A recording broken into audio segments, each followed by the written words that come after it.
रात का सन्नाटा, दूर से आती हुई ट्रेन की आवाज और रेलवे स्टेशन पर खड़ी एक अकेली लड़की। यह वो रात थी जब मीरा पहली बार शहर से गांव लौट रही थी।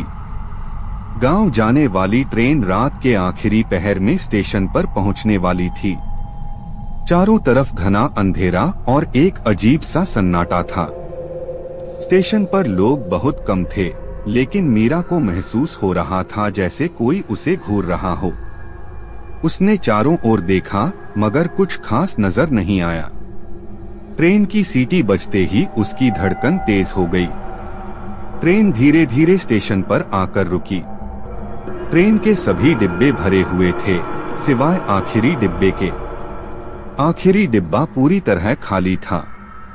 ट्रेन के टीटी ने उसे आखिरी डिब्बे में चढ़ने से मना किया, पर जल्दबाजी में मीरा उसी डिब्बे में चढ़ गई। उसे लगा एक रात की बात है, क्या हो सकता है। मीरा डिब्बे के अंदर आई तो उसे अजीब सी ठंडक महसूस हुई। उसकी जगहें तो साफ थीं, लेकिन वहां एक अजीब सी बू महसूस हो रही थी, जैसे कुछ सड़ रहा हो। उसे थोड़ी घबराहट हुई, पर उसने सोचा कि शायद सफर की थकान से ऐसा महसूस हो रहा होगा। मीरा ने खिड़की के पास बैठने का फैसला किया और ट्रेन के चलने का इंतजार करने लगी।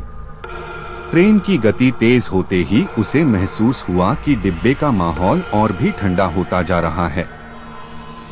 उसकी आंखें धीरे धीरे बंद होने लगीं और वह हल्की नींद में चली गई। कुछ देर बाद अचानक मीरा की नींद खुली। ट्रेन की आवाज अब धीमी हो चुकी थी। वह खिड़की से बाहर देखना चाहती थी, लेकिन बाहर घना अंधेरा था।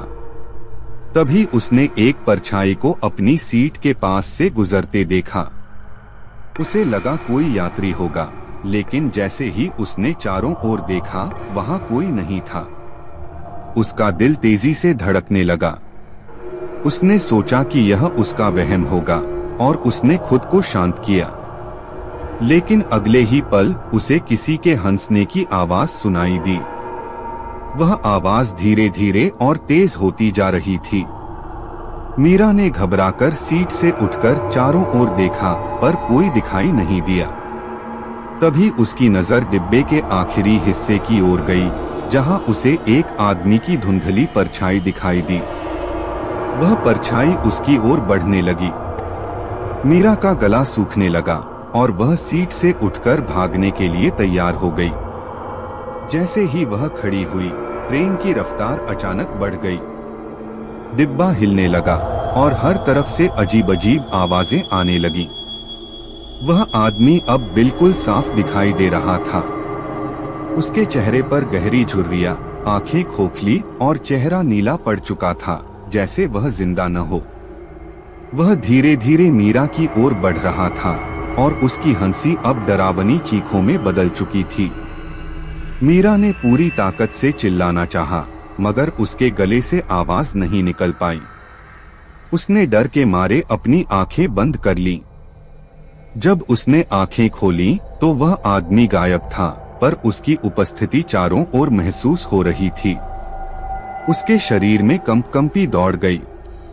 उसने सोचा कि उसे ट्रेन से कूद जाना चाहिए, लेकिन यह विचार भी बहुत डरावना था। तभी ट्रेन अचानक एक जोरदार झटके के साथ रुक गई। मीरा की सांसें थम गईं। उसने देखा कि ट्रेन एक सुनसान स्टेशन पर खड़ी है, जहां दूर दूर तक कोई नहीं था।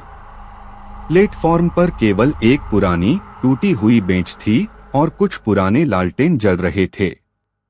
उसने देखा कि आखिरी डिब्बे का दरवाजा खुला हुआ था और जैसे कोई उसे बुला रहा हो। मीरा डर के बावजूद दरवाजे के पास गई। उसने बाहर कदम रखा और प्लेटफॉर्म पर खड़ी हो गई। अचानक उसे एक बूढ़ा आदमी दिखाई दिया, जिसने हाथ में एक पुरानी किताब पकड़ी हुई थी। वह उसकी ओर देखकर बोला, यह ट्रेन हर रात इसी स्टेशन पर रुकती है, पर क्या तुम जानती हो, ये आखिरी डिब्बा कभी वापस नहीं आता। मीरा ने कांपते हुए पूछा, क्या मतलब? बूढ़ा आदमी हंसते हुए बोला, यह आखिरी डिब्बा प्रेत आत्माओं का घर है। जो भी इसमें सफर करता है उसकी आत्मा इसी डिब्बे में कैद हो जाती है।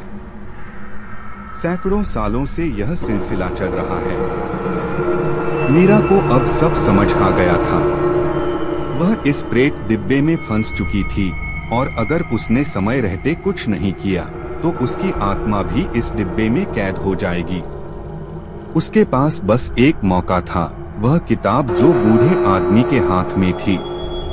उस किताब में एक प्राचीन मंत्र लिखा था जो प्रेतों को मुक्त कर सकता था। मीरा ने बूढ़े से किताब मांगी। उसने धीमे स्वर में मंत्र पढ़ा और अचानक आसमान से तेज रोशनी चमकने लगी।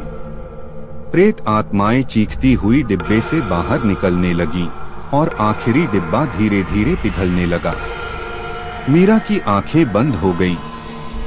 जब उसने उन्हें खोला तो वह अपने गांव के स्टेशन पर खड़ी थी। ट्रेन गायब हो चुकी थी और प्लेटफॉर्म पर अब सब कुछ सामान्य था। पर उस रात का खौफनाक रहस्य हमेशा के लिए उसके दिल में गहराई से बैठ गया। अगले सफर में कौन होगा इस आखिरी डिब्बे का शिकार? क्या तुम उसमें चढ़ने की हिम्मत करोगे?